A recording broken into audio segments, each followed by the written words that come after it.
No sé si estarías interesado en esto, pero es el tipo de historia más extraña, inquietante y tal vez incluso triste.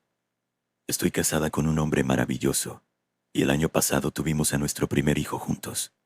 Sin embargo, solía estar casada con otra persona que resultó no ser una buena persona, y también tuvimos un hijo juntos. Pero mi actual esposo ha sido tan amable con ella, y la ha tratado como su propia hija, desde que se conocieron cuando ella tenía 4 años, y me siento increíblemente afortunada de tener a un hombre tan bueno.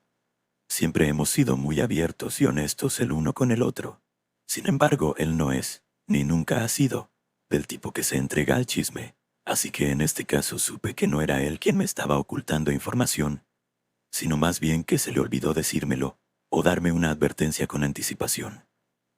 No lo culpo, pero ciertamente de vez en cuando lo molesto por eso. De todos modos, pasemos a la historia.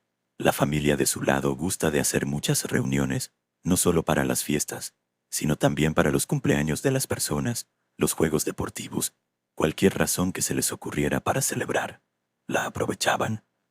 Siempre nos invitaban, pero no siempre íbamos. Las pocas veces que fuimos todo estuvo bien, sin problemas, y me llevé bien con muchos de sus familiares. Estaba nerviosa por llevar a mi hija conmigo. No quería que me juzgaran o me trataran de manera diferente. Pero para mi alivio, todos la recibieron con los brazos abiertos, tal como lo hizo mi esposo. Ella tenía muchos niños con quienes jugar, sus padres la adoraban, todo salió bien. Así que cuando nos invitaron a otra parrillada, hicimos planes para ir y mi hija iría con nosotros. Fue en la casa de sus padres y ya había mucha gente cuando llegamos. Nos dirigimos al patio trasero y mi hija inmediatamente corrió a nadar con los otros niños que estaban allí. Todos estaban conversando cuando apareció alguien a quien no había conocido antes.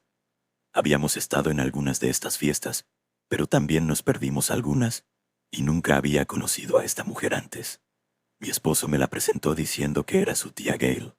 Ella encontró un asiento junto a su mamá, su hermana, y continuamos nuestra conversación. Ella me hizo algunas preguntas y eso fue todo. Después de un tiempo, mi hija corrió hacia mí pidiendo algo cuando Gail me miró sorprendida y dijo, ¿Esa es tu hija?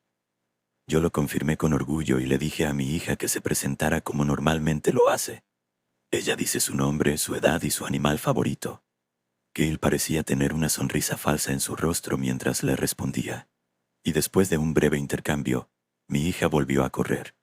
Gail luego preguntó cuánto tiempo llevábamos saliendo, y pude ver que estaba tratando de hacer los cálculos en su cabeza. Antes de que pudiera responder, mi esposo contestó y explicó que mi hija era de un matrimonio anterior. Ella pareció observarme por un tiempo, como si estuviera mintiendo y pudiera ver a través de mí, pero no era una mentira. Si tengo que explicarlo más, lo hago de manera similar a lo que hice arriba sin dar muchos detalles. Pero la mamá de mi esposo cambió de tema y logró que Gail hablara de otra cosa. Conversación incómoda aparentemente evitada.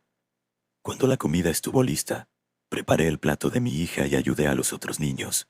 Y cuando todos estaban listos, me preparé mi propio plato y me uní a mi esposo y a otros para comer.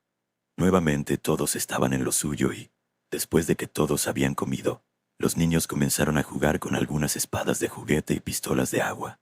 Mi hija corrió hacia mí como si quisiera mojarme, así que le di la mirada normal de un padre. Los padres entenderán a lo que me refiero. Una mirada juguetona de no te atrevas. Pero ella también tenía una sonrisa igual de maliciosa, y supe que iba a suceder, así que me preparé para ser salpicada con agua. Me levanté para jugar con ella y le hice el comentario que algunos padres hacen. Te traje a este mundo, pequeña, no me hagas sacarte de él. Ella gritó y fui a perseguirla. Algunas personas se reían y mi esposo incluso le dijo que corriera, pero cuando la atrapé, ella intentó hacerse la muerta, quedándose quieta con la lengua afuera. Entonces, mi esposo fue a agarrarla cuando ella saltó. Él siempre jugaba con ella de esa manera, y es una de las razones por las que ambos lo amamos. De todos modos, después de un poco de ida y vuelta juguetona, mi esposo me ayudó a levantarme y volvimos a la terraza. Mi hija ahora entretenida. Al acercarnos noté que Gail tenía una expresión bastante enojada en su rostro, mientras que su mamá tenía una expresión de preocupación. Sus ojos estaban muy abiertos y miraba entre mi esposo y Gail. No sabía qué pasaba y ciertamente no iba a fingir que era asunto mío. Así que solo tomé mi bebida y observé a los niños. Su mamá empezó a decir algo cuando Gail dijo en voz alta: «Eso no es gracioso, Sandra». La miré confundida y sin palabras. «Lo siento». Su mamá le tocó la rodilla e intentó decir algo como: «Solo estaba jugando, Gail». Pero ella pareció perder la paciencia. Se ajustó en su silla. «¿Jugando?». Y luego el papá de mi esposo intervino desde cerca de la fogata. «Solo estaba bromeando con su hija, Gail, déjalo pasar», obviamente molesto con ella. «Bueno, no me pareció muy gracioso», dijo Gail mientras se dirigía al interior. Inmediatamente comencé a disculparme profusamente. No sabía lo que había hecho, pero aparentemente había hecho algo. Su mamá dijo que estaba bien y salió corriendo tras ella. Mi esposo me dijo que todo estaba bien y su papá también. Nadie me decía que la había alterado ni por qué, pero solo trataban de asegurarme que no era mi culpa. No importaba cuánto me lo dijeran. Sentía que realmente había arruinado la noche. Al parecer Gail se fue poco después de eso, y todos los demás intentaron, y lograron, levantar el ánimo nuevamente, pero yo lo seguía pensando mucho. No sabía qué había pasado ni qué había dicho o hecho. Una vez que llegamos a casa y mi hija estaba en la cama, finalmente pregunté qué diablos había pasado. Mi esposo dijo que Gail se ponía sensible alrededor de los niños, pero eso tenía aún menos sentido y tuve que presionarlo para que me contara más.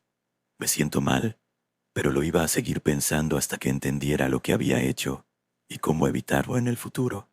Pero lo que me dijo no era lo que esperaba. Al parecer, cuando mi esposo era niño, Gail también tenía una hija, pero no era la mejor madre. Son sus palabras, no las mías. No quería a la niña, pero aún así la mantuvo. Con el tiempo mejoró en eso y parecía mostrar amor por su hija. Luego, un día, hubo muchas conversaciones entre sus padres que él no pudo escuchar, y lo siguiente que supo fue que Gail se quedó con ellos por unos días hasta que ya no, y luego no la vio por un tiempo. Resulta que la hija de Gail murió, pero ella no lo reportó hasta el día siguiente. Eso por sí solo causó muchas sospechas, como cualquiera presumiría. Hubo un gran juicio al respecto, y finalmente se dictaminó que fue un accidente. Nuevamente mi esposo era muy joven, así que no escuchó esto hasta que fue mayor. Incluso entonces, no profundizó en ello, lo cual era comprensible. Aparentemente mi comentario de sacarte del mundo la alteró, y aunque solo era una frase y estaba jugando, realmente la afectó, y honestamente me sentí horrible por ello. No tenía idea, y al parecer nadie pensó que era necesario mencionarlo, lo cual también entendí. Hola, conoce a mi tía Gail, perdió a su hija, así que ten cuidado con lo que dices. Sí, no hay realmente una manera de mencionar eso, pero aparentemente todo el asunto causó una gran ruptura en su familia debido a la situación.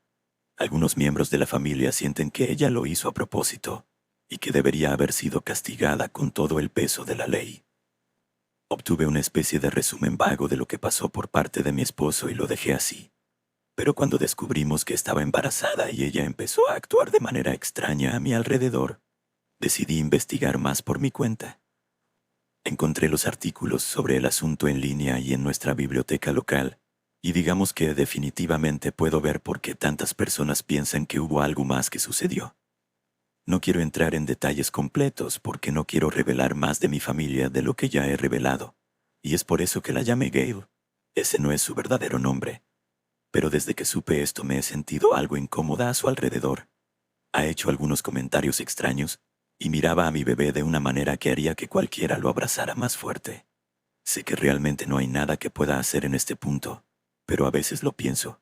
Afortunadamente, solo la vemos tal vez 2 veces al año en la casa de sus padres, así que podemos evitarla en su mayor parte. Pero teniendo 2 hijos ahora y sabiendo qué significan el mundo para mí y mi esposo, no puedo imaginarme esa clase de pérdida y espero que ella realmente sea inocente.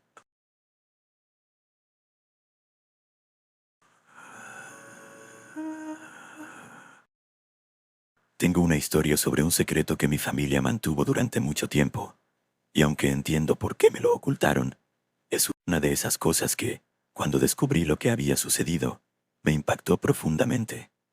Mi opinión sobre las personas involucradas obviamente cambió al final, y alguien que pensé que era un héroe terminó siendo nada más que una persona terrible. Durante toda mi infancia, realmente pensé que mi papá era un héroe. Pensé que estaba en el ejército y luchaba por mi país. Estaba orgulloso de él, aunque apenas podía recordar cómo se veía. Supongo que debería retroceder un poco.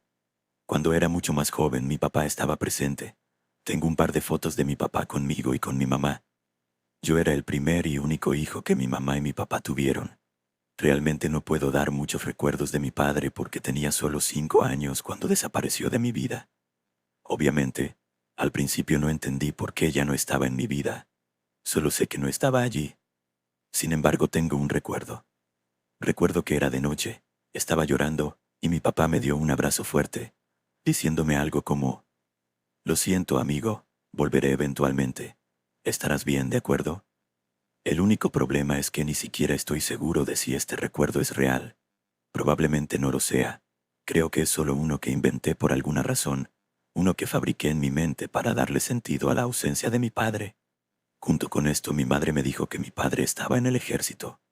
Me dijo que lo habían enviado y que estaba luchando contra los malos para salvar al país. Cuando comencé a ser mayor y más consciente, tenía sentido que no estuviera en casa porque era un soldado. Cuando desapareció, era el año 2001.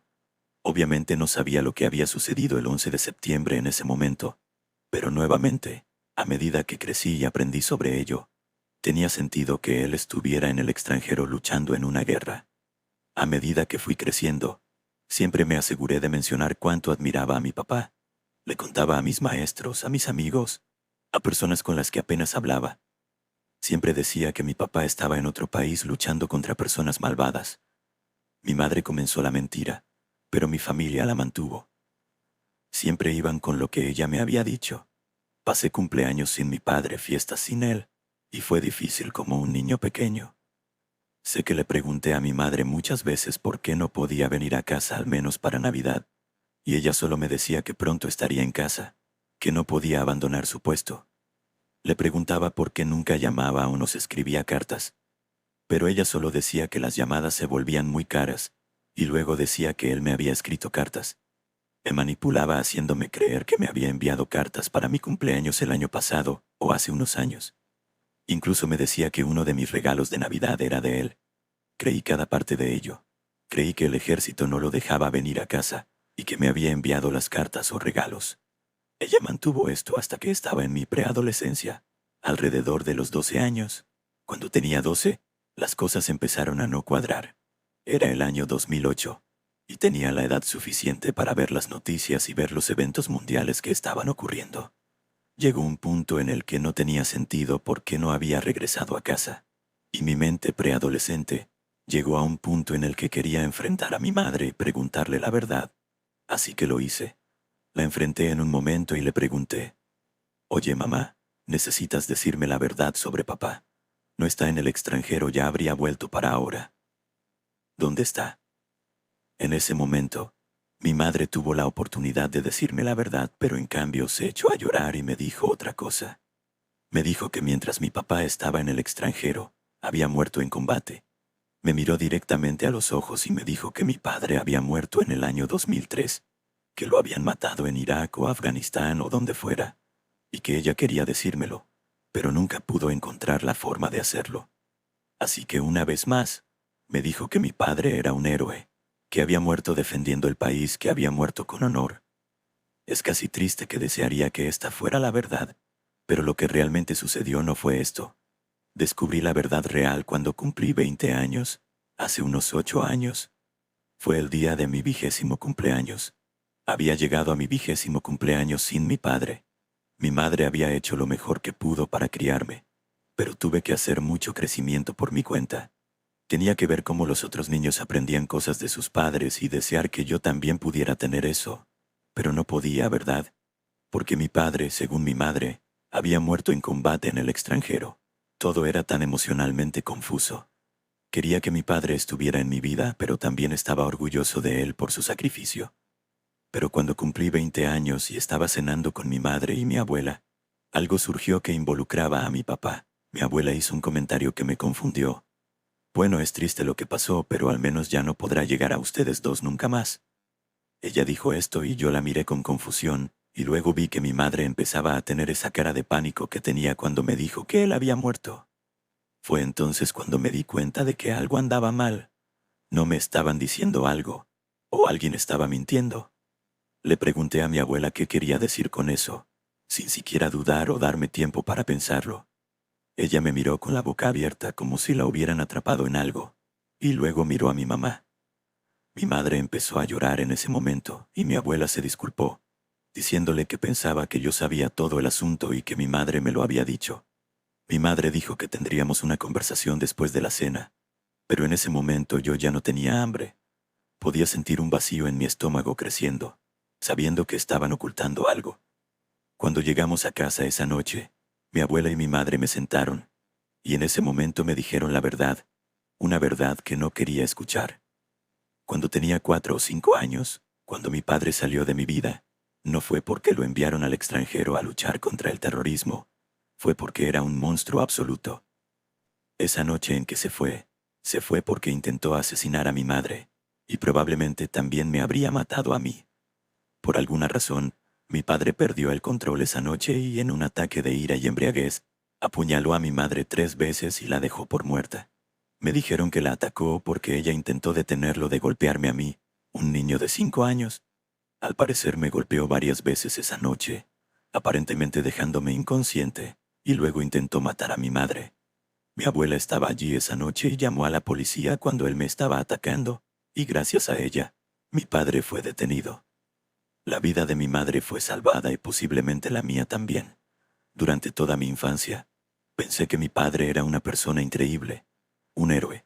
Le decía a la gente que estaba orgulloso de él, que lo extrañaba y lo amaba. Pero todo el tiempo, en realidad, él era un asesino en potencia que probablemente habría matado a mi madre si la policía no hubiera llegado. El comentario que hizo mi abuela fue porque mi padre había muerto en prisión recientemente. Al parecer sufrió un paro cardíaco y no pudieron reanimarlo, y mi madre había sido notificada de ello un par de días antes de que me contaran todo esto. Este fue probablemente el día más difícil de mi vida. Descubrir que el hombre que deseé que hubiera estado presente cada día de mi crecimiento casi terminó con mi vida. Han pasado algunos años desde entonces, y me gustaría decir que he superado todo esto, pero todavía es algo que me atormenta de vez en cuando. No culpo a mi madre por ocultarme todo esto, pero sigue siendo muy doloroso saber que me mintió.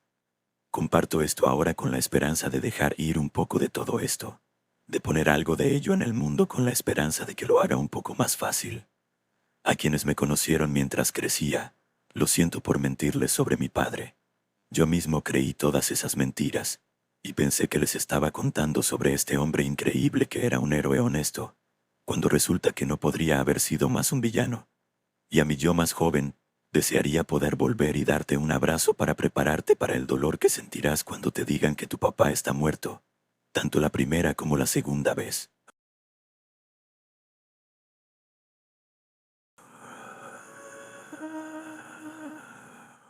Así que esto es algo con lo que he estado viviendo durante casi un año. Cualquier nombre que mencione aquí será inventado para facilitar las cosas. Estoy seguro de que todos entenderán por qué. El año pasado pensé que sería un regalo de Navidad realmente considerado y sentimental para mi familia rastrear nuestra historia familiar y reunirla como algo para mostrar. Había querido aprender más sobre nuestro linaje, sobre mis antepasados y la familia que nunca pude conocer. Ya estaba dispuesto a pagar por ese sitio web de historia familiar y el lugar de pruebas de ADN. Estoy seguro de que sabes de cuáles estoy hablando. Esperaba obtener algunos nombres y pequeños detalles aquí y allá de los miembros de la familia, así que probablemente fue alrededor de agosto o septiembre cuando comencé a preguntar. Obtuve respuestas bastante normales y una cantidad decente de información de personas como mis padres, tíos y tías. Pero cuando se trató de mis abuelos maternos, las cosas parecieron volverse extrañas. La primera vez que pregunté fue algo simple, como dónde crecieron, su ciudad y estado de la infancia. Mi abuela me dio una mirada curiosa al principio, pero cuando le dije que solo estaba interesado en las casas, se volvió un libro abierto.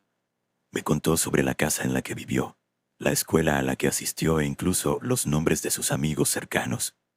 Siempre me encantó escuchar las historias que contaba, ya que siempre era tan animada al respecto. Pero cuando empecé a profundizar más en los años en los que comenzaron a tener hijos, pareció perder entusiasmo. Sus respuestas fueron vagas, y no me dieron más que las fechas de nacimiento de mi mamá, tía y tíos, y eso fue todo. Ni siquiera mencionó los hospitales. Pensé que tal vez estaba cansada después de todo lo que ya me había contado, así que lo dejé pasar con la información que tenía. Comencé a armar todo y a trabajar en el sitio, pero mientras revisaba los detalles empecé a tener problemas para vincular a mi tía Lisa. El sitio parecía tener problemas para localizarla. Desafortunadamente, a diferencia de mis otros tíos y tías, Lisa nunca tuvo hijos, así que ni siquiera podía retroceder para encontrarla. Tenía un método para agregar a alguien manualmente, pero no tenía toda la información, así que necesitaba volver y preguntar. Comencé con mi mamá, que pudo darme algo de información, pero dijo que mi abuela definitivamente sabría más. Así que volví con ella, pero preguntar específicamente sobre Lisa pareció cerrarla. Me preguntó nuevamente por qué necesitaba saber, y a medida que continuaba siendo vaga, ella seguía poniéndose más y más molesta. Realmente quería que esto fuera especialmente para ella, pero estaba a punto de convertirse en una discusión a gran escala, así que me rendí. Le dije que solo estaba tratando de armar un árbol genealógico para nosotros y que solo quería obtener la mayor cantidad de información posible. Pero esa explicación solo pareció ponerla más ansiosa. Me dijo que era una pérdida de tiempo, que esas pruebas de ADN no son muy precisas y no pueden asegurarte que te darán los resultados correctos. Luego dijo que la familia podría darme cualquier información que necesitara. Fue entonces cuando le recordé que acababa de intentar hacerlo y me había cerrado. Ella realmente no quería hablar después de eso, y dijo que trabajaría en ello conmigo más tarde. Todo lo que pude hacer fue dejarlo, pero no había manera de que pudiera dejarlo pasar. Mi abuela, la mujer que normalmente podía hablar sin parar, se negó a hablar sobre el nacimiento de su primer hijo, algo que normalmente debería ser un momento feliz, ¿verdad? Así que llevé esto al centro de genealogía de mi estado. Seguramente debía haber información allí, ya que mi familia, al menos por parte de mis bisabuelos maternos, siempre había vivido en este estado. Pero tampoco tenían nada. Pude encontrar información sobre mi mamá y sus otros 7 hermanos, pero nada sobre mi tía Lisa. ¿Cómo era posible? Nació a fines de los años 60, así que aunque fue hace tiempo, no fue hace tanto. Mi tío Jack fue el segundo en nacer y, aunque me llevó algún tiempo, pude encontrarlo. Entonces, ¿por qué no a Lisa? Algo no cuadraba. Comencé a investigar razones por las cuales esto podría suceder y algunas de las razones que encontré incluían falta de registros de nacimiento, lo cual ocurría típicamente con personas sin hogar o familias migrantes, pérdida de registros, adopciones, también algunas adopciones ilegales y otras formas desagradables en que las personas obtienen hijos. Pero ninguna de estas razones tenía sentido. Lisa se parecía al resto de nosotros. Cabello oscuro, ojos marrones. De hecho, se parecía mucho a mi mamá, aparte de ser súper alta. Era realmente posible que la hubieran traído a la familia, y de ser así, porque era un tema tan delicado. Esto se estaba convirtiendo en una situación más grande que solo un asunto de ascendencia y árbol genealógico, y estaba decidido a descubrir qué estaba sucediendo. Fui y compré los pastelitos favoritos de mi abuela. Rastrillé las hojas de su jardín y bañé a su perrito, cualquier cosa para hacerla feliz y ponerla de buen humor. Mientras nos sentábamos en la sala comiendo pastel, finalmente suspiró y dijo que sabía lo que estaba haciendo. Es una mujer muy inteligente. Me dijo que había una buena razón por la cual no hablaba mucho sobre el nacimiento de Lisa, y estaba sorprendida porque yo era la única persona que realmente había insistido en ello. Me llevó al sótano y me hizo revisar algunas cajas muy viejas y deformadas que tenían obvios daños por agua. Sacó algunas hojas de papel de correspondencia muy deterioradas, así como 2 fotos. Una era de un bebé y la otra era del bebé con mis abuelos. En la parte posterior de la foto del bebé estaba la fecha de nacimiento de Lisa, y la de la foto con mis abuelos estaba fechada aproximadamente una semana después. Pero la foto del bebé tenía el nombre Elizabeth en ella. Mi abuela confirmó que el bebé era de hecho Lisa, y la otra era una foto cuando la conocieron y la llevaron a casa. Lisa nació como Elizabeth y no era biológicamente suya. Está bien, entonces fue adoptada.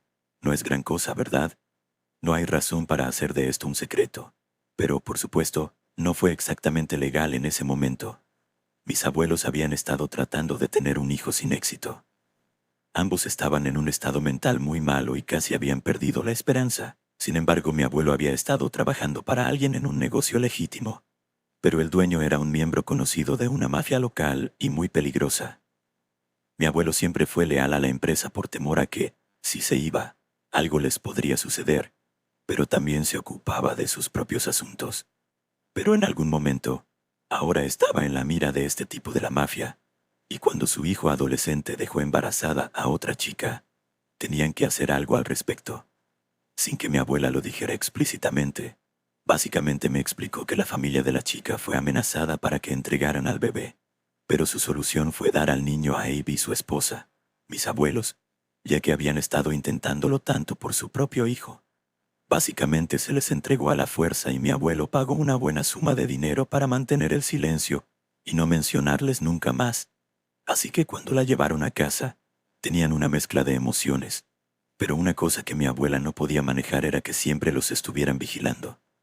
Mi abuela la amaba y supo que era suya en el momento en que la vio, pero estaba preocupada por los que pasaría si. Así que a mi abuelo se le dio la bendición del jefe para dejar la ciudad. Y así lo hicieron. Y cambiaron el nombre de mi tía. Simplemente juraron no decirle a nadie de dónde vino y le dijeron a la familia que simplemente habían ocultado el embarazo por miedo a perder al bebé. Y nadie cuestionó esto. Ella cree que haber tomado a Lisa es lo que le permitió tener 7 hijos más, y realmente cree que fue una bendición para la familia. No es que yo vaya a estar en desacuerdo. Mi tía Lisa es una persona maravillosa y me dijo que mi abuelo la habría reprendido si supiera que me lo contó. De hecho, él falleció hace 2 años. Le prometí que no se lo diría a nadie, y ella me amenazó diciendo que si lo hacía, me llevaría con ella a la tumba, en su mayoría bromeando, creo. Así que aquí estoy ahora, con el conocimiento de que mi tía no es biológicamente parte de la familia, y decirle eso podría causar posibles problemas de seguridad si alguien de los días de trabajo de mi abuelo sigue por ahí. No he dicho una palabra, pero una parte de mí se pregunta si su madre biológica está ahí fuera, preguntándose qué le pasó a su bebé. Nunca terminé el árbol genealógico para nuestra familia. Todavía planeo hacerlo, pero ahora solo estoy tratando de decidir si quiero guardarlo para mí mismo, y tal vez, solo tal vez, pueda encontrar algo relacionado con su nacimiento y dar a algunas personas un poco de cierre.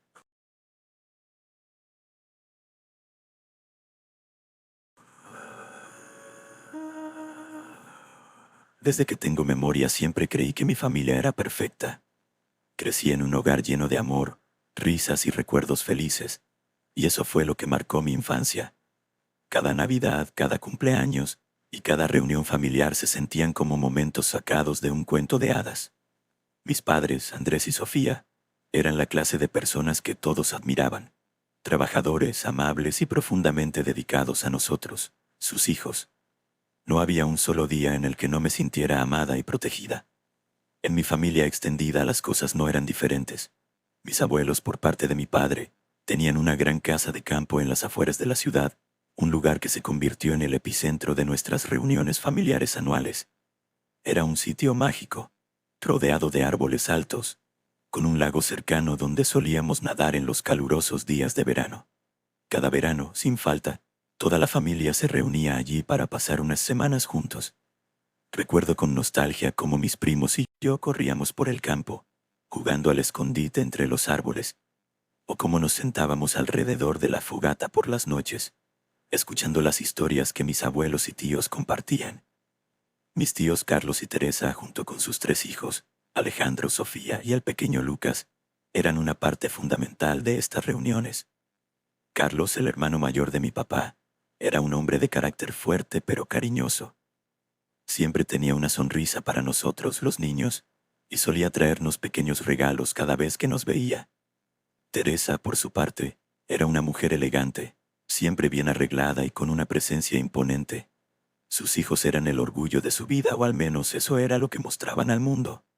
Lucas, el menor de mis primos, era el centro de atención en cada reunión. Era un niño encantador, con rizos dorados y una sonrisa traviesa que iluminaba cualquier habitación. Todos lo adorábamos, y no había quien no cediera a sus caprichos. Sin embargo, a medida que crecí, empecé a notar que Lucas era diferente de nosotros, no en su personalidad, sino en su salud. Lucas parecía estar enfermo la mayor parte del tiempo. A menudo en las reuniones familiares, mis tíos decían que él no podía unirse a nosotros porque no se sentía bien.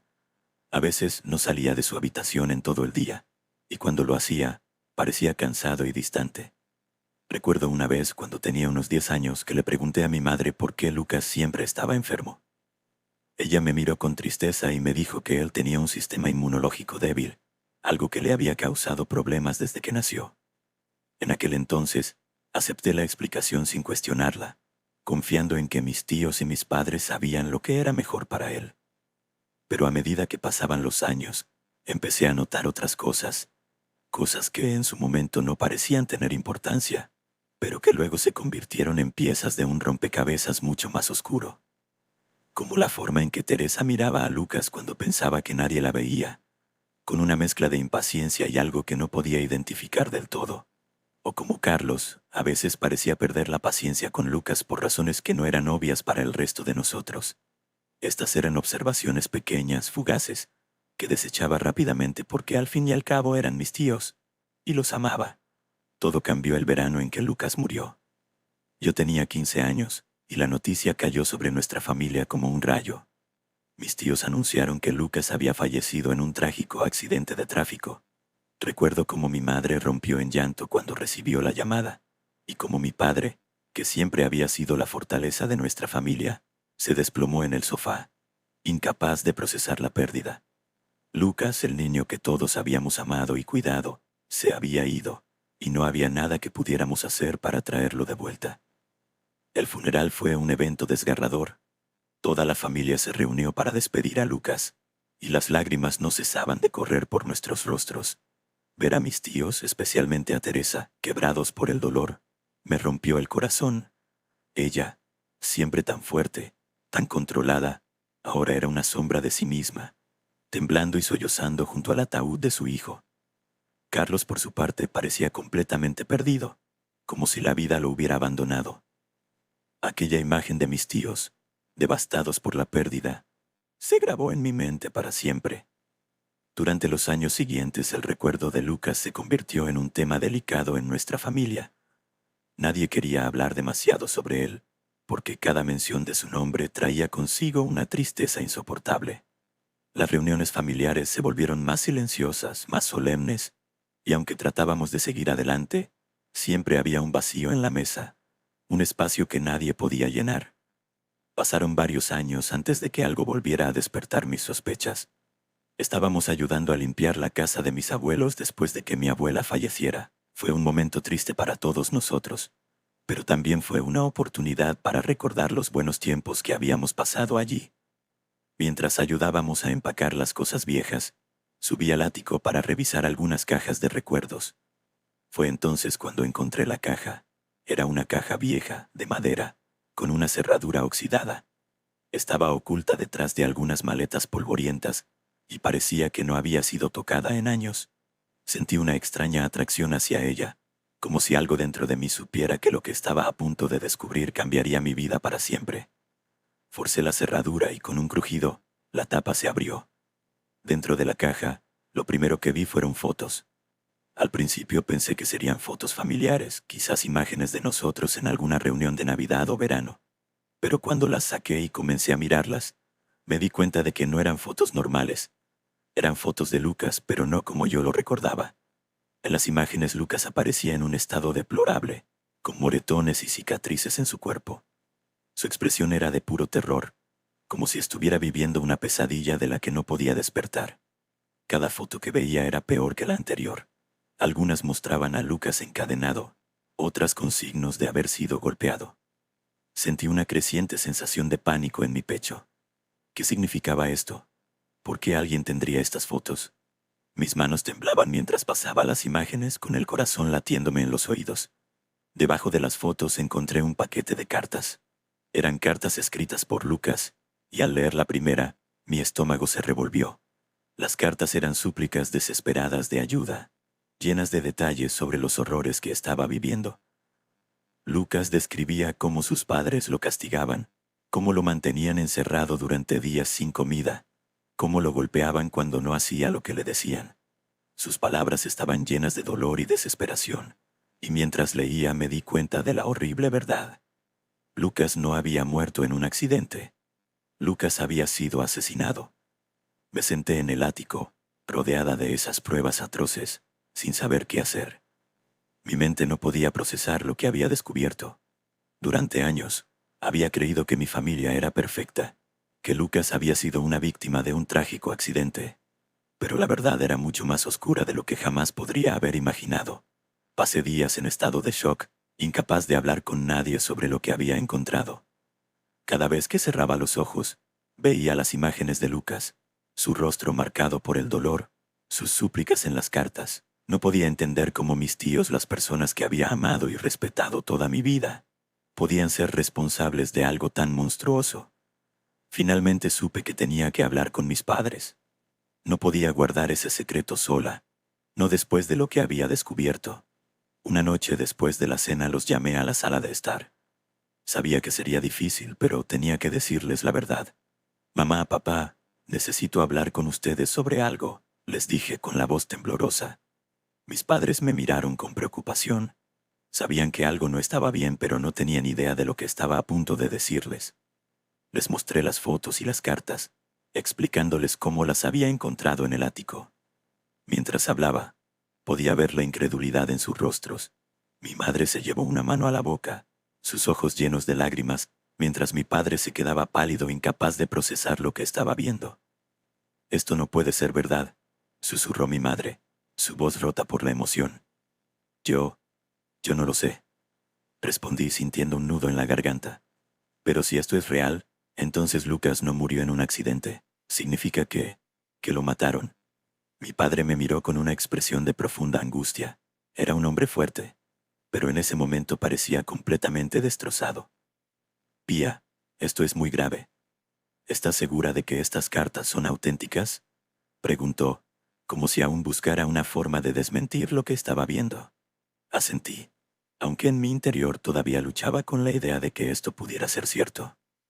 La idea de que mi familia, las personas que había amado y confiado toda mi vida, pudiera estar involucrada en algo tan atroz, era demasiado para mí. Mis padres y yo pasamos horas esa noche revisando la caja, leyendo y releyendo las cartas, mirando las fotos con más detalle. Cada nueva carta que leíamos, cada nueva foto que veíamos, confirmaba lo que menos queríamos creer. Lucas había sido torturado durante años, y las personas que habían cometido esos horribles actos no eran otros que mis tíos, Carlos y Teresa. Mis padres estaban devastados, no sabían qué hacer, a quién acudir. Finalmente, después de muchas discusiones y lágrimas, decidieron que lo único que podían hacer era llevar la caja a la policía. Necesitábamos que se investigara, necesitábamos justicia para Lucas, aunque llegara demasiado tarde. Los días siguientes fueron una pesadilla. Mis padres y yo fuimos a la comisaría y presentamos las pruebas que habíamos encontrado. Los oficiales nos escucharon atentamente, aunque al principio parecían tan incrédulos como nosotros. Pero cuando vieron las fotos y leyeron las cartas, su actitud cambió. Sabían que estaban lidiando con algo serio. La investigación comenzó casi de inmediato. La policía interrogó a mis tíos, y aunque al principio negaron todo, las pruebas eran demasiado contundentes.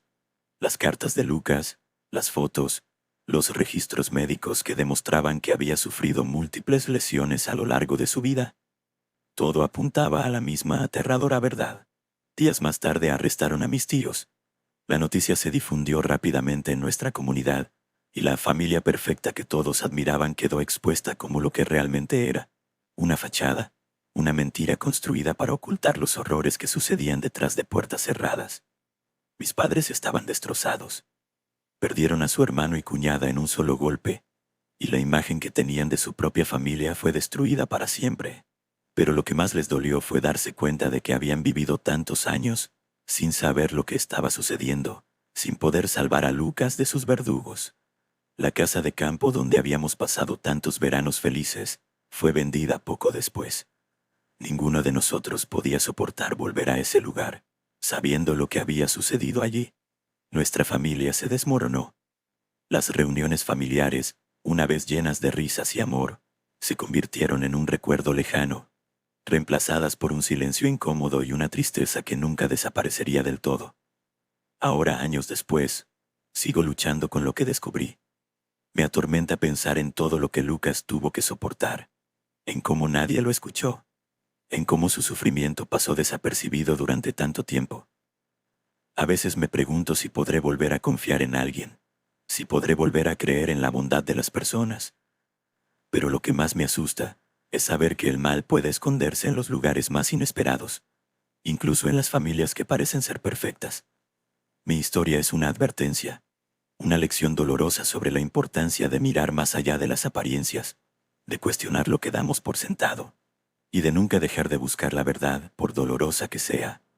La verdad, como aprendí de la manera más difícil, siempre sale a la luz, y cuando lo hace, puede destruir todo lo que creíamos conocer.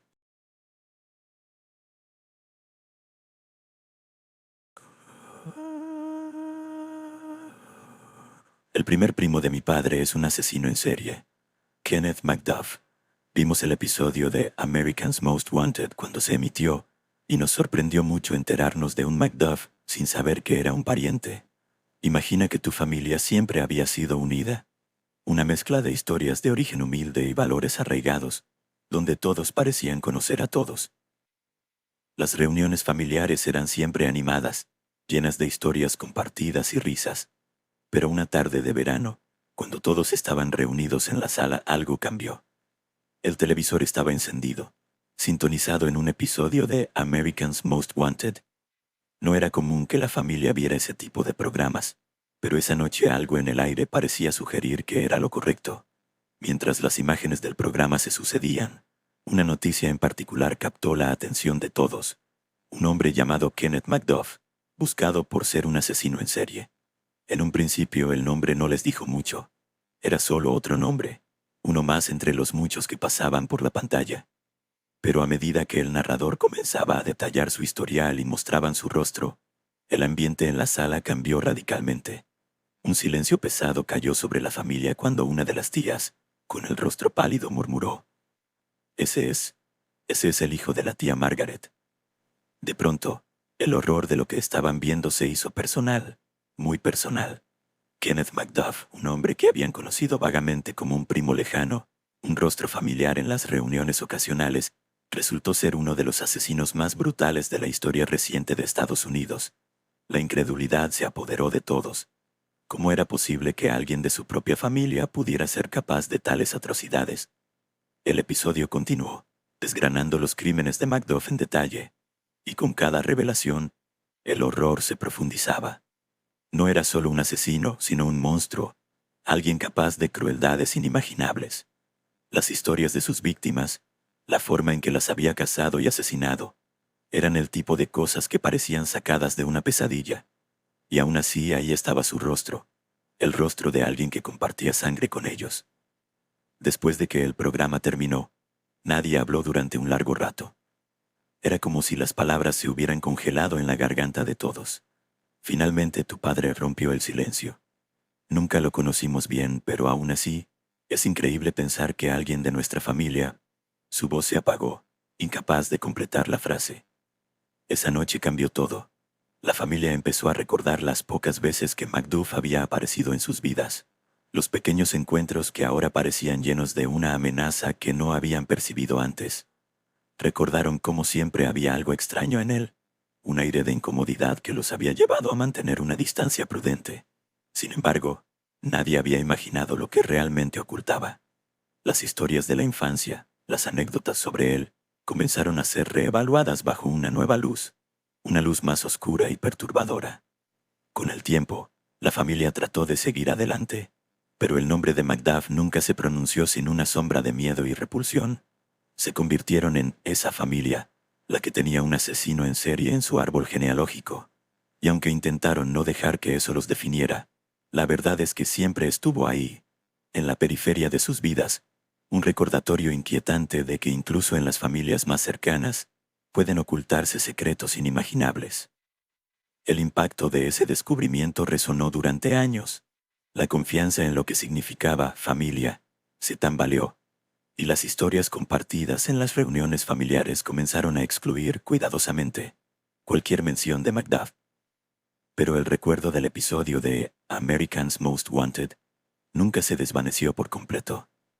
Cada vez que aparecía un programa sobre asesinos en serie, alguien cambiaba el canal rápidamente, como si al evitar verlo pudieran escapar de la oscura mancha que había caído sobre su familia. Sin embargo, de vez en cuando, en conversaciones privadas y susurros, la pregunta surgía: ¿qué habría pasado si alguno de ellos hubiera visto antes las señales? ¿Podrían haber hecho algo para evitar la tragedia? Esa incertidumbre, esa duda persistente, fue tal vez el legado más cruel que Macduff les dejó.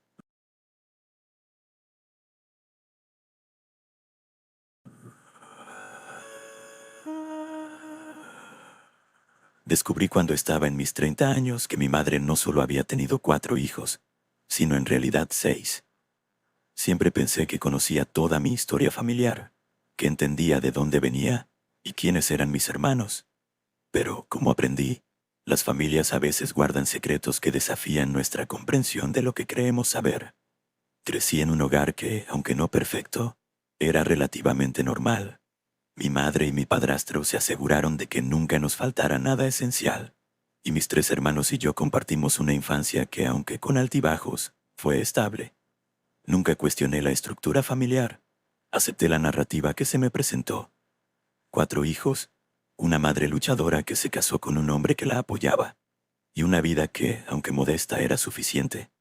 Pero los secretos tienen una manera extraña de salir a la luz cuando menos lo esperas. Fue durante una reunión familiar, de esas que se organizan de vez en cuando, y a las que todos asistimos con una mezcla de entusiasmo y obligación. Estábamos en la cocina, mi madre, mi tía y yo, hablando de la vida, de cómo había cambiado todo desde que éramos niños.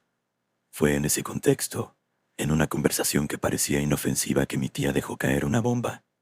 ¿Recuerdas cuando mamá tuvo que dar en adopción a los 2 primeros?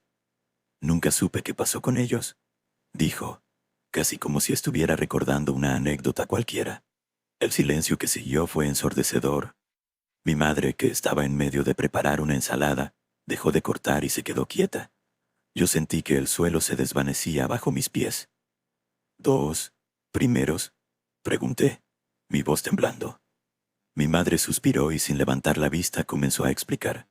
Resulta que antes de conocer a mi padrastro, mi madre tuvo 2 hijos de relaciones anteriores. Eran tiempos difíciles y no tenía los medios para cuidarlos, así que tomó la decisión de darlos en adopción. Nunca me había hablado de ellos, y yo ni siquiera había sospechado su existencia. Y luego, como si no fuera suficiente con esa revelación, dejó caer otra bomba. Cuando quedó embarazada de mí, tenía la intención de darme en adopción también. La noticia me golpeó como un tren. Durante años había creído que mi llegada al mundo, aunque inesperada, había sido bienvenida. Pero ahora saber que había sido considerado para adopción me dejó con una sensación de desarraigo. ¿Qué significaba eso sobre mi lugar en la familia? ¿Era solo el producto de un error, un accidente que finalmente se decidió mantener?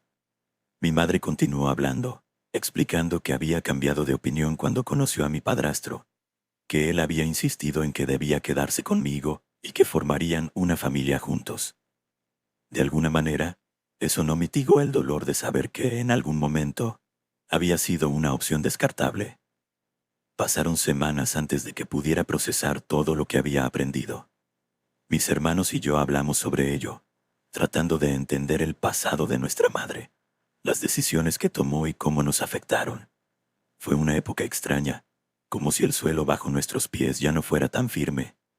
Pero, como suele suceder, la vida tiene formas inesperadas de sorprenderte.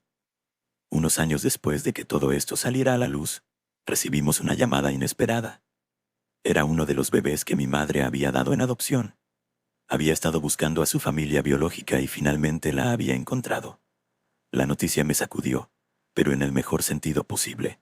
Al conocer a mi nuevo hermano sentí una conexión instantánea. Compartíamos más de lo que podría haber imaginado. Los mismos rasgos, la misma manera de reír, e incluso algunos de los mismos intereses. Era como si, a pesar de los años y la distancia, hubiera una parte de nosotros que siempre había estado conectada. Desde entonces he tenido que replantearme lo que significa la familia. No es solo la sangre lo que nos une, sino también las decisiones que tomamos y las conexiones que elegimos fortalecer. Mi nuevo hermano ha sido una adición increíble a nuestras vidas, y aunque la historia de cómo llegamos a conocernos es complicada, estoy agradecido por la oportunidad de tenerlo en mi vida. Ahora, miro hacia atrás y veo todo de manera diferente.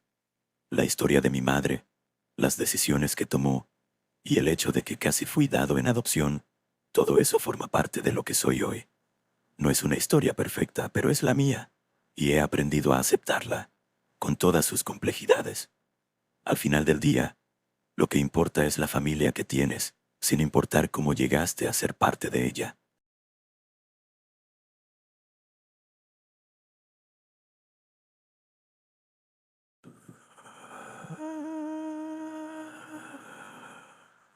Mi tío no murió en un accidente de coche. Mató a su amante y luego se mató chocando su coche con el cuerpo de ella en el maletero. Era una historia que había sido cuidadosamente enterrada por la familia durante años, una sombra oscura que nadie quería desenterrar. Sin embargo, a veces los secretos tienen una manera extraña de salir a la luz, y cuando lo hacen, traen consigo la verdad que había permanecido oculta durante tanto tiempo. Todo comenzó con lo que parecía ser un trágico accidente automovilístico. Era una noche lluviosa, el tipo de noche en la que los caminos son traicioneros y la visibilidad es baja. La noticia llegó temprano a la mañana siguiente. Un coche había chocado violentamente contra un árbol en las afueras de la ciudad. Dentro del vehículo, los servicios de emergencia encontraron el cuerpo de un hombre, que fue identificado como el tío de la familia. El diagnóstico inicial fue claro. Había perdido el control del coche en condiciones climáticas adversas y se había matado al impactar. La familia quedó devastada. Todos lo conocían como un hombre amable y cariñoso, alguien que siempre tenía una sonrisa para ofrecer y que nunca había mostrado signos de estar perturbado o en problemas. Su muerte fue lamentada como una pérdida trágica e inexplicable, una de esas desgracias que nadie podía prever. Pero, como suele suceder, la verdad no tardó en comenzar a emerger. Unos días después del accidente, la policía hizo un descubrimiento espeluznante. En el maletero del coche destrozado, encontraron el cuerpo de una mujer. Al principio se creyó que ella también era víctima del accidente, pero las circunstancias rápidamente señalaron algo mucho más siniestro. La mujer había sido estrangulada antes del choque. No había señales de que hubiera muerto en el impacto. De hecho, estaba muerta mucho antes de que el coche se estrellara. La investigación se intensificó, y lo que salió a la luz fue más perturbador de lo que nadie podría haber imaginado. La mujer en el maletero no era una desconocida. Era la amante secreta del tío, alguien con quien había estado involucrado en una relación extramarital durante años. Nadie en la familia había sabido de ella, o al menos nadie lo había admitido. Todo había sido cuidadosamente ocultado, como si fuera un secreto demasiado oscuro para ser compartido. Con el tiempo, los detalles de lo que realmente sucedió comenzaron a filtrarse. La relación entre el tío y su amante había comenzado de manera apasionada, pero como muchas historias de amor prohibido, se había deteriorado rápidamente. Las peleas se volvieron más frecuentes, los encuentros menos satisfactorios, y finalmente, la relación se volvió insostenible. Aquella noche lluviosa, todo había llegado a un punto crítico. Nadie sabía exactamente qué palabras se intercambiaron, qué fue lo que finalmente empujó al tío al límite. Pero lo que sí se supo es que, en un arrebato de ira o desesperación, la estranguló. Quizás fue el remordimiento, o tal vez la desesperanza, lo que lo llevó a tomar la decisión final. Después de matar a su amante, colocó su cuerpo en el maletero, subió al coche y se dirigió hacia la carretera en medio de la tormenta.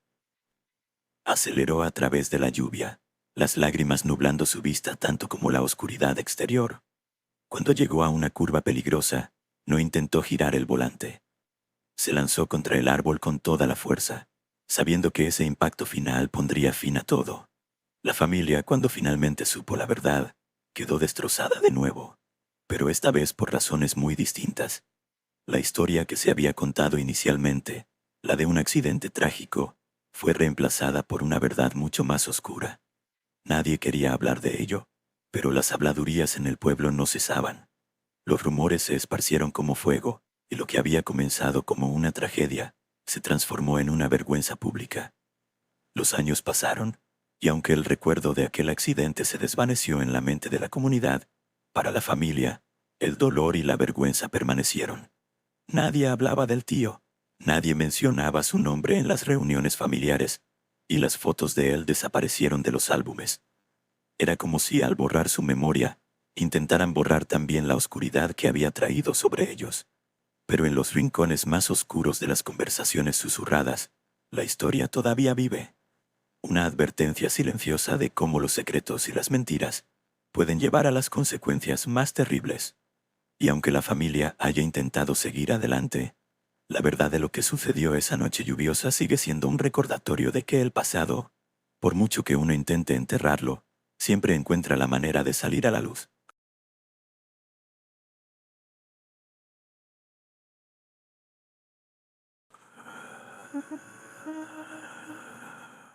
Mis padres me llevaron a Disneyland por mi 7º cumpleaños.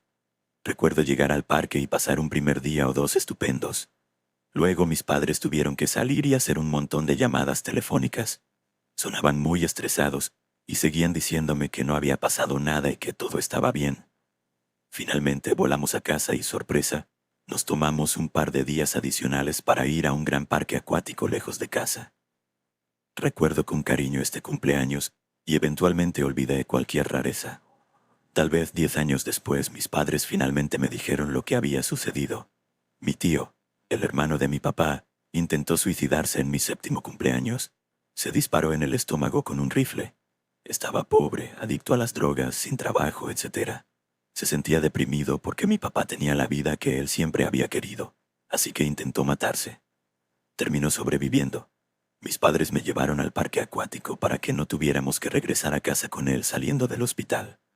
Al no decirme, mis padres permitieron que mi cumpleaños siguiera siendo mi día, no el día en que mi tío intentó morir. Sabiendo cómo funciona el cerebro de un niño de 7 años, probablemente habría pensado que tuve algo que ver con eso.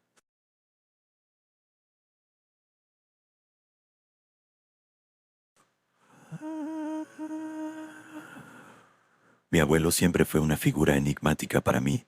Sabía que había trabajado como minero de carbón durante toda su vida y que estaba profundamente involucrado con el sindicato.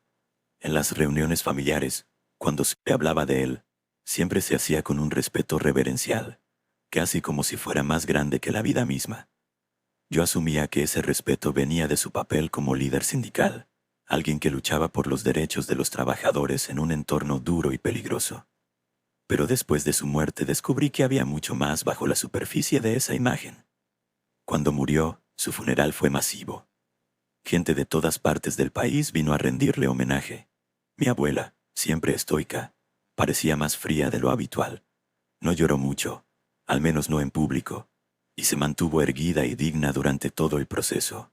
Todos hablaban de su fortaleza, de cómo había apoyado a mi abuelo durante décadas de lucha sindical y de cómo ahora estaría al frente de la familia. Fue después del funeral que las cosas empezaron a volverse extrañas. Mi hermano, que en ese entonces tenía 16 años, recordó una tarde en la que estaba en casa de nuestra abuela. Un hombre, vestido con un traje negro, apareció sin previo aviso. Mi hermano lo vio entrar, hablar brevemente con nuestra abuela y luego entregarle un sobre grueso. No pudo escuchar la conversación, pero notó que el hombre no era un visitante común. Había algo en él, en la forma en que se movía y en la manera en que nuestra abuela lo trataba, que sugería que era alguien importante, alguien de quien no se hablaba en voz alta. Mi abuela tomó el sobre, lo guardó en un cajón y no dijo nada. Al día siguiente anunció que iba a tomarse un año para viajar por Europa, un sueño que, según ella, siempre había querido cumplir pero que nunca había tenido la oportunidad. Nos sorprendió a todos, pero no dijimos mucho al respecto.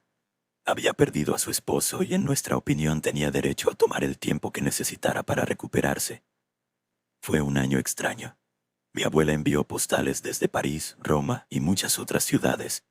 Cada postal era una muestra de su aparente disfrute de la vida. Nos contaba sobre los museos que había visitado, los jardines que había recorrido y las personas interesantes que había conocido.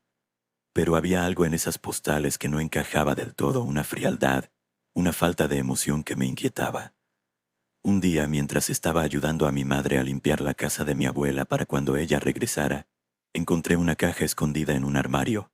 Era pequeña, de madera, con una cerradura que ya estaba oxidada. Lo que encontré adentro me dejó sin aliento. Una colección de fotos antiguas, todas de mi abuelo, pero no en su rol como minero o líder sindical.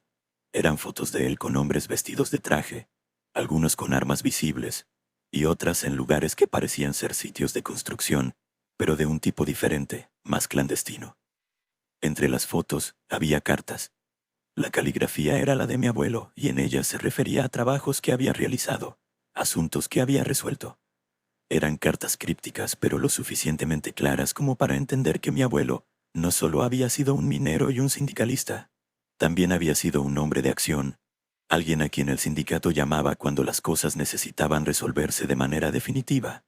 Había hablado de volar cosas y de asegurarse de que ciertos problemas dejaran de ser problemas.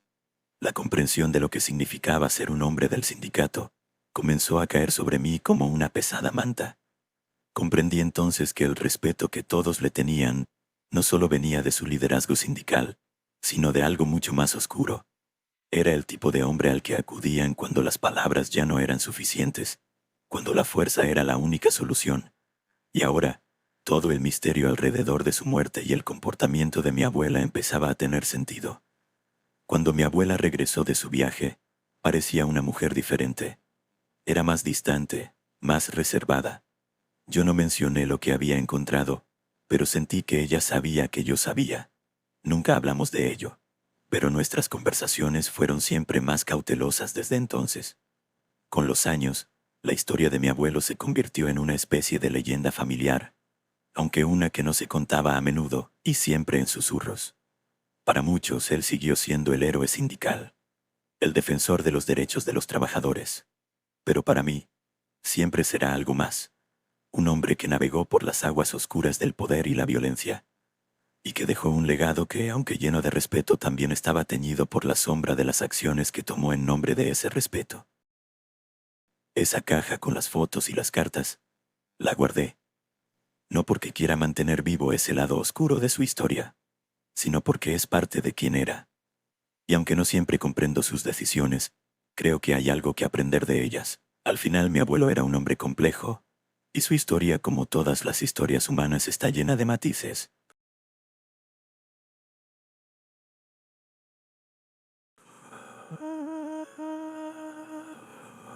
Crecí creyendo que mi abuela había perdido su pierna a causa de un cáncer agresivo, una enfermedad que la había debilitado y finalmente forzado a amputarse para sobrevivir. Esa fue la historia que me contaron desde niño, y durante años nunca la cuestioné. Después de todo, mi abuela era una mujer fuerte, alguien que había enfrentado la vida con una dureza que solo la experiencia puede dar.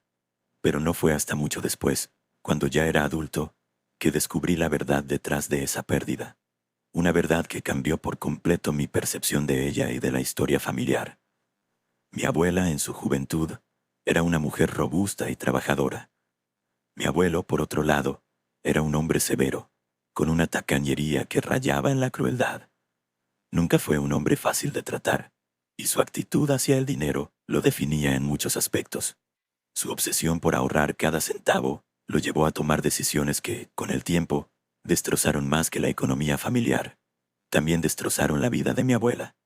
Un verano particularmente caluroso, el techo de su casa comenzó a mostrar signos de desgaste. Las tejas estaban agrietadas, y cada vez que llovía, el agua se filtraba, creando manchas de humedad en las paredes. Mi abuelo, fiel a su naturaleza, decidió que no pagarían a un profesional para repararlo.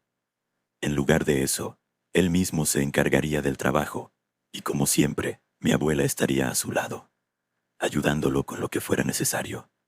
Recuerdo que me contaron cómo aquel día ella subió al techo con él, cargando herramientas pesadas y ayudándolo a cambiar las tejas dañadas. Era una tarea ardua, peligrosa incluso, pero mi abuela no se quejó. Sin embargo, en un momento de descuido, perdió el equilibrio y se deslizó por el borde del techo, cayendo al suelo con un grito que resonó en toda la calle. La caída fue brutal. Se lastimó gravemente la pierna, y el dolor era insoportable. Los vecinos corrieron a ayudar, y pronto la llevaron al hospital más cercano. Allí, El médico le explicó a mi abuelo que la pierna estaba seriamente dañada, pero que con el tratamiento adecuado y una cirugía podría salvarla. Sin embargo, el tratamiento no era barato, y en ese momento, mi abuelo tomó una decisión que cambiaría la vida de mi abuela para siempre. No vamos a gastar ese dinero, dijo con una frialdad que aún me estremece al recordarlo. Córtela. El médico intentó razonar con él, explicando las implicaciones de una amputación y cómo afectaría la vida de mi abuela, pero mi abuelo no se inmutó. Para él, el costo del tratamiento era un lujo innecesario, y prefería la solución más barata, sin importar el sufrimiento que eso le causaría a su esposa. Y así fue como mi abuela perdió su pierna. No por una enfermedad incontrolable, sino por la mezquindad de un hombre que valoraba más el dinero que la salud y el bienestar de su esposa. La recuperación fue larga y dolorosa, y mi abuela nunca volvió a ser la misma. Aunque aprendió a vivir con una prótesis, la pérdida de su pierna la marcó profundamente, tanto física como emocionalmente. Pero la crueldad de mi abuelo no terminó ahí. Después de la amputación, su trato hacia mi abuela se volvió aún más despiadado. No solo la había dejado mutilada, sino que también comenzó a golpearla. Recuerdo escuchar historias de cómo, en medio de la noche, los gritos de mi abuela rompían el silencio de la casa, pero nadie hacía nada. En aquella época, las cosas eran diferentes. El abuso doméstico era un tema del que no se hablaba y mucho menos se intervenía. Mi abuela soportó años de maltrato, años en los que su fortaleza fue probada una y otra vez. Nunca habló de ello directamente conmigo, pero cuando la miraba a los ojos, podía ver el dolor y la resignación que llevaba dentro. A pesar de todo, ella seguía adelante, cuidando de sus hijos y nietos, tratando de mantener una apariencia de normalidad en una vida que estaba lejos de serlo. Fue solo muchos años después, cuando ya era mayor y mi abuelo había fallecido, que mi abuela empezó a hablar más libremente sobre su vida. En una de esas conversaciones, me contó la verdad sobre cómo había perdido su pierna, y fue como si un velo se levantara. La historia que había conocido durante toda mi vida se desmoronó, revelando una realidad mucho más dura y desgarradora.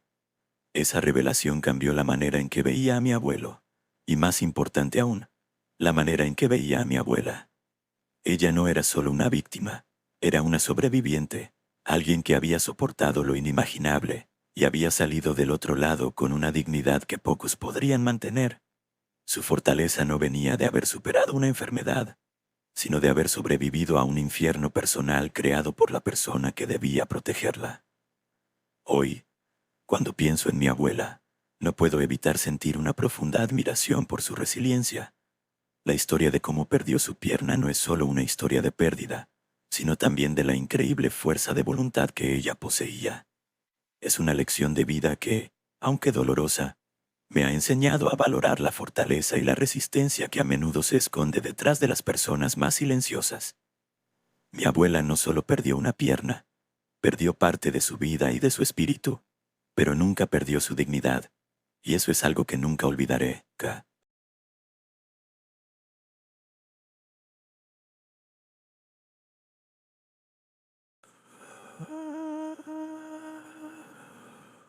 Crecí escuchando historias de mi madre sobre su vida en el sur de Estados Unidos.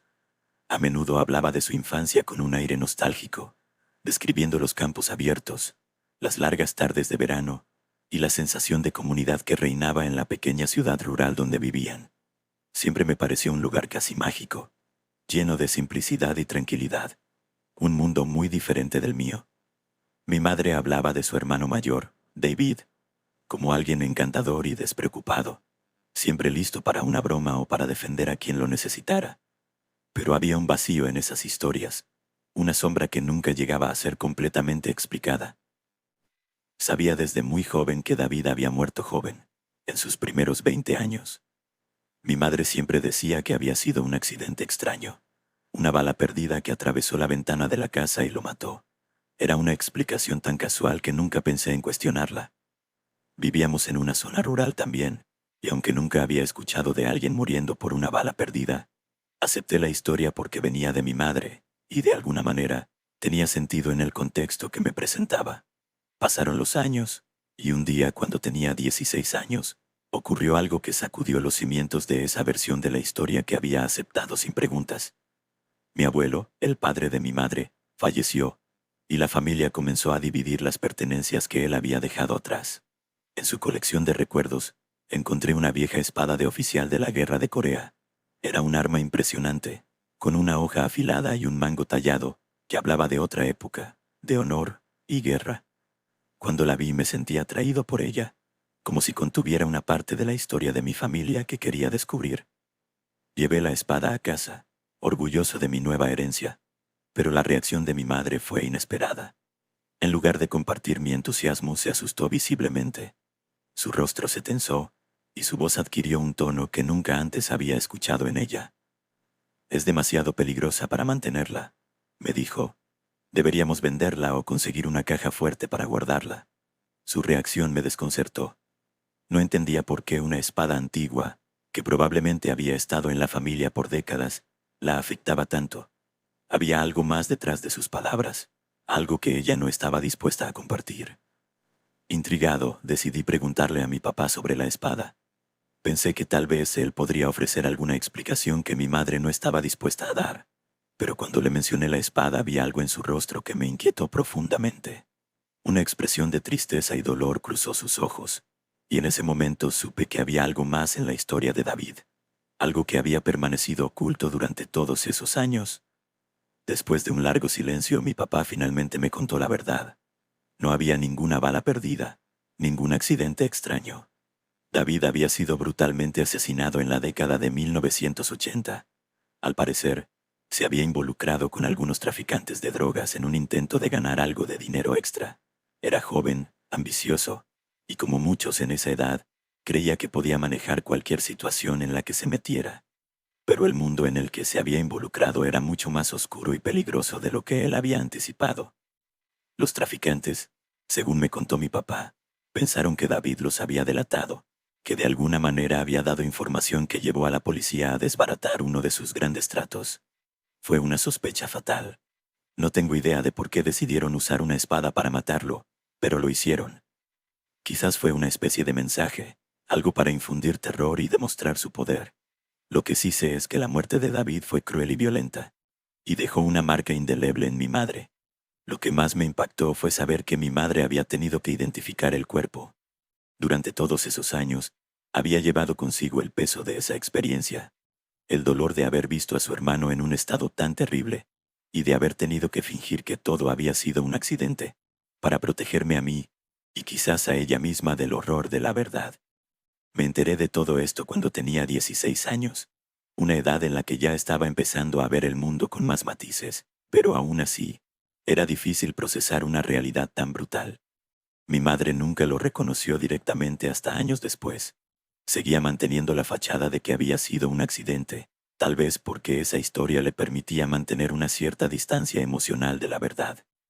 Ahora que tengo la misma edad que David tenía cuando murió, puedo entender mejor su situación. Él solo estaba tratando de ganar algo de dinero extra, presentando a personas que querían divertirse a los traficantes. Era un trabajo fácil, un dinero rápido y en su mente, probablemente no había considerado que algo así podría costarle la vida. Ahora mirando hacia atrás, veo cuán frágil es esa línea entre lo que creemos que podemos manejar y lo que realmente es incontrolable. Cada vez que veo la espada, que decidí guardar en una caja fuerte como mi madre sugirió, pienso en él, en las decisiones que tomó y en cómo lo llevaron a un final tan trágico. También pienso en mi madre, en todo lo que tuvo que soportar y ocultar para protegerme, y en cómo esos secretos moldearon nuestras vidas de maneras que nunca podríamos haber anticipado. Esta historia, que una vez fue un misterio, ahora es una parte dolorosa pero esencial de quién soy y de la historia de mi familia.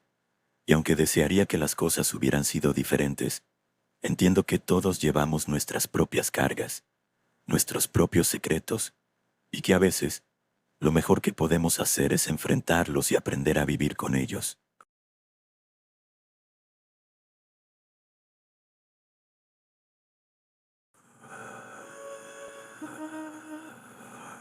Era bastante joven cuando esto sucedió, así que los detalles no serán perfectos, pero la historia es verdadera. Crecí en un pequeño pueblo costero, el tipo de lugar donde todos se conocían y donde la vida parecía transcurrir con una calma inquebrantable. Nuestras casas estaban alineadas a lo largo de una calle tranquila, con vistas al mar que brillaba bajo el sol durante el día y susurraba con el sonido de las olas por la noche. Mis recuerdos de esa época están llenos de días de juegos en la playa, carreras en bicicleta y risas compartidas con los niños del vecindario. Entre nuestros vecinos había una familia a la que realmente me agradaba. Mis padres eran amigos de ellos, y sus hijos tenían más o menos mi edad. Jugábamos juntos todo el tiempo, explorando cada rincón del barrio como si fuera nuestro propio reino. Los padres de mis amigos eran amables, siempre dispuestos a ofrecernos algo de beber o a dejar que nos quedáramos un poco más tarde para jugar. Era un ambiente cálido y acogedor, y nunca pensé que algo pudiera romper esa sensación de seguridad que teníamos. Sin embargo, todo cambió un día de manera abrupta. Recuerdo claramente cómo, de un momento a otro, mis amigos desaparecieron. Se mudaron muy repentinamente, sin previo aviso, sin ninguna pista de hacia dónde se iban. Estaba confundido y triste. No entendía por qué de repente ya no estaban. Nadie en el vecindario parecía tener una respuesta clara, y mis padres me dijeron que no me preocupara, que todo estaba bien. Pero la sensación de que algo no encajaba se quedó conmigo. Lo más extraño fue lo que sucedió después. Semanas después de que mis amigos se fueran, recuerdo ver algunos coches de policía estacionados frente a su antigua casa. También había furgonetas de mudanza, y aunque no entendía del todo lo que estaba pasando, el ambiente en la calle era tenso. Mi madre, que siempre era tan abierta conmigo, se volvió inusualmente reservada cuando le pregunté al respecto. Fue entonces cuando me dijo que la abuela de los niños se había puesto muy enferma, que los policías habían venido a informar a la familia y que se habían ido de inmediato para cuidarla. Esa explicación, aunque vaga, parecía tener sentido para un niño de 5 años. Acepté lo que me dijo y, aunque extrañaba a mis amigos, intenté seguir adelante. Pasaron muchos años desde ese día. La vida siguió su curso, nos mudamos lejos de esa zona, y las memorias de mi infancia en el pueblo costero quedaron guardadas en un rincón de mi mente, ya adulto, en una de esas raras ocasiones en las que mi familia y yo estábamos recordando nuestro antiguo hogar. Mencioné que me preguntaba qué habría pasado con aquella familia que se mudó tan repentinamente. Fue entonces cuando mi madre, con una expresión que mezclaba tristeza y algo de duda, decidió contarme la verdad. La historia que me reveló me dejó helado. Esa noche, cuando los padres de mis amigos habían salido para una cita, dejaron a sus hijos al cuidado de una niñera. La niñera era solo una adolescente, de unos 14 años, pero era responsable y confiable. Mientras los niños dormían en sus habitaciones, alguien entró en la casa. La policía nunca descubrió exactamente quién o por qué, pero lo que sí saben es que la niñera, al parecer, fingió estar sola en la casa para proteger a los niños. Trató de mantener al intruso alejado de ellos, pero en ese intento perdió la vida de manera brutal. Cuando los padres regresaron a casa esa noche, encontraron a la niñera asesinada en la sala de estar. La escena que encontraron fue tan impactante que, según me contó mi madre, ninguno de los dos padres pudo hablar durante lo que pareció una eternidad. Su primera reacción fue correr a las habitaciones de sus hijos, asegurarse de que estuvieran a salvo. Cuando vieron que seguían durmiendo, que estaban ajenos a la tragedia que acababa de ocurrir a solo unos metros de ellos, supieron que tenían que actuar rápido. La policía llegó al lugar casi de inmediato. Sabían que, en un pueblo tan pequeño, una noticia como esa se esparciría como el fuego, y los padres no querían que sus hijos despertaran para descubrir lo que había sucedido. Así que, mientras la policía aseguraba la escena del crimen, los padres tomaron una decisión difícil. Envolvieron a los niños en mantas, les cubrieron la cabeza y pidieron a los oficiales que guardaran silencio mientras los sacaban de la casa. Los niños, medio dormidos, no se dieron cuenta de lo que pasaba a su alrededor. En lugar de explicarles la horrible verdad, les contaron la misma historia que mis padres me habían dicho a mí, que la abuela estaba muy enferma y que tenían que mudarse para cuidarla. Era una mentira piadosa, una que creían necesaria para proteger la inocencia de sus hijos. La abuela, fiel a su papel, mantuvo la farsa durante varias semanas, acogiendo a los niños y asegurándose de que no sospecharan nada. Durante ese tiempo, los padres buscaron un nuevo lugar para vivir, lejos del pueblo, lejos de los recuerdos y de la casa que ahora les traía tanto dolor. Una vez que encontraron un nuevo hogar, se mudaron discretamente, dejando atrás todo lo que habían conocido. Mi madre me dijo que nunca supo si los niños llegaron a descubrir la verdad sobre lo que ocurrió esa noche. Quizás, al crecer, comenzaron a cuestionar la historia de la abuela enferma, o tal vez, los padres decidieron mantener el secreto para siempre, con la esperanza de que sus hijos pudieran vivir sin el peso de ese horror en sus mentes. Esa revelación me sacudió profundamente. Todo lo que había creído sobre aquella mudanza repentina se desmoronó. Comprendí entonces que la verdad a menudo se oculta detrás de mentiras bien intencionadas y que la protección de los inocentes a veces requiere decisiones difíciles y dolorosas. Desde ese día, cada vez que pienso en esa familia, me pregunto cómo habrán lidiado con todo aquello. Y aunque nunca sabré si los niños descubrieron la verdad, espero que de alguna manera hayan podido encontrar paz y continuar con sus vidas, alejados del terror que una vez los acechó tan cerca.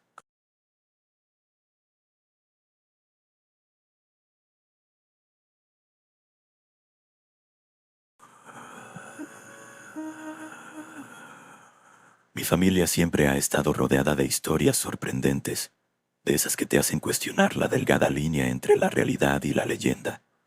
Pero la historia de cómo se conocieron mis abuelos, de cómo comenzó todo, es quizás la más impactante de todas.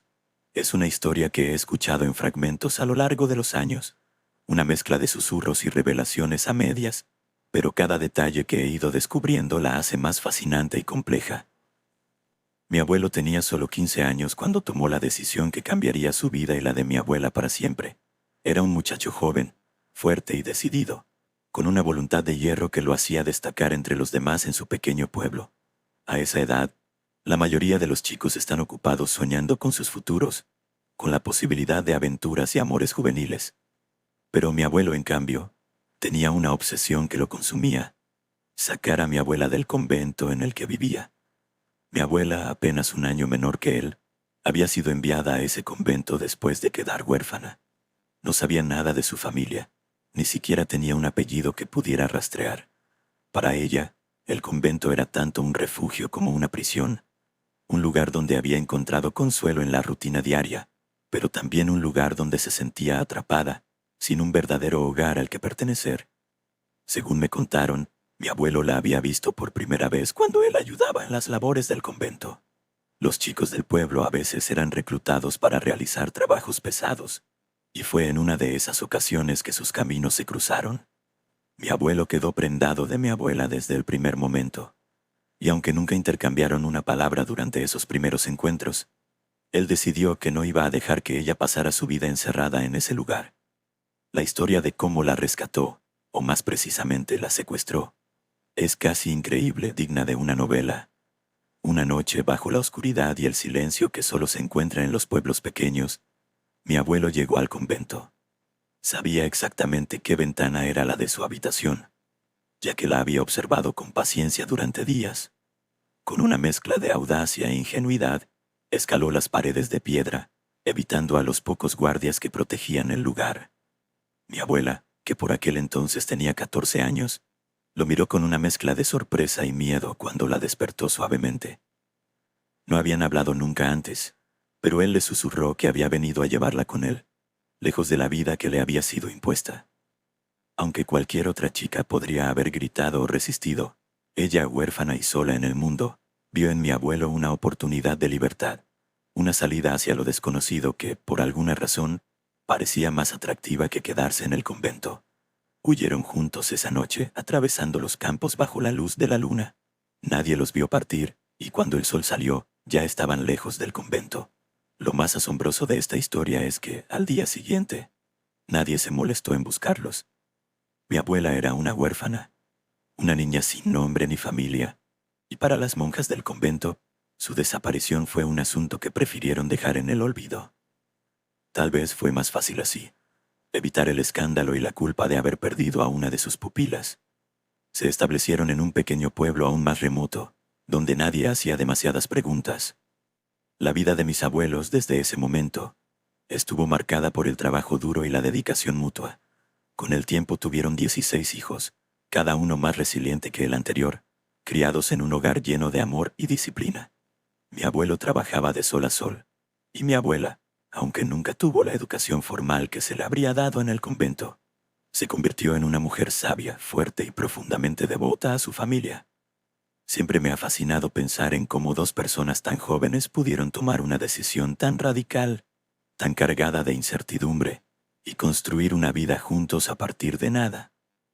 Imagino a mi abuela, una niña que pasó de la reclusión del convento a la intensidad de criar una familia numerosa en circunstancias difíciles, sin más guía que su propio instinto y el amor que fue construyendo junto a mi abuelo. La historia de mis abuelos es un testimonio de la fuerza del espíritu humano, de cómo incluso en las situaciones más improbables, el deseo de libertad y de crear algo propio puede llevar a las personas a hacer cosas extraordinarias. Aunque lo que mi abuelo hizo puede parecer hoy como un acto impulsivo e imprudente, para ellos fue el comienzo de una vida que, aunque llena de desafíos, también estuvo llena de amor, familia y propósito. Cada vez que pienso en esa historia, no puedo evitar sentirme conectado con ese legado de valentía y determinación. Mis abuelos, con todas sus imperfecciones y decisiones cuestionables, me enseñaron que la vida no siempre sigue el camino que uno espera, pero que es posible encontrar el camino correcto si se tiene la suficiente voluntad para buscarlo, incluso si eso significa escalar las paredes de un convento en la oscuridad de la noche.